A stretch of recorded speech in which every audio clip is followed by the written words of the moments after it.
Farhod bozori va Jahon tillari universiteti atrofidan 2 xona yevro remontli uy qidirgan yurtdoshlarimiz uchun bugun biz sizlar bilan Chilonzor tumani G9A mavzesida joylashgan 2 xona 3 xonaga o'zgartirilgan avtorskiy proyekt asosida ta'mirlangan uyimizni birgalikda ko'rib chiqamiz. Ushbu ko'rib turganlaringiz uyimizning mehmonxona qismi, zal, yumshoq mebel va televizorlar ko'rib turganlaringdek.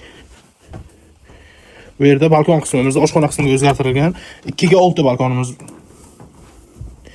Barcha mebel va texnikalarda eng so'nggi rusumdagilari bilan ta'minlangan uyimiz ko'rib turganlaringdek. Bu yerda esa o'tirib ovqatlanish uchun stol stullar tashlab ketilgan. Ko'rib turganlaringdek. Barcha kichik detallargacha did bilan tanlangan. Bu yerda ota-onalar yotoqxonasi ko'rib turganlaringdek. Sifat va did uyg'unligiga alohida e'tibor berishingizni so'rab qolamiz. Mana ko'rib turganlaringdek uyimiz 5 qavatli binoning 3-qavatida joylashgan. Bu yerda glavniy eshikdan kirib kelish, отпечаткalik zamoglari va elektromontaj ishlari polniy bo'lgan. Bu yerda stroyniy shkaflari ko'rib turganlaringdek. Bu yerda sanuzel qismi razdelniy.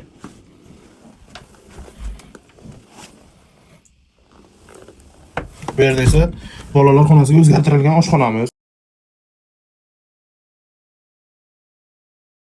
Uyimizning umumiy maydoni 52 metr kvadratdan iborat bo'lgan ushbu uyimizda arendasiga keladigan bo'lsak, Jahon tillari universiteti yonginasida zapchast magazinlar orqasida joylashgan ushbu avtorskiy proyekt asosida tayyorlangan uyimizni videoda ko'rgan barcha mebel va texnikalaring bilan birgalikda egalari $85,000 baholashmoqda.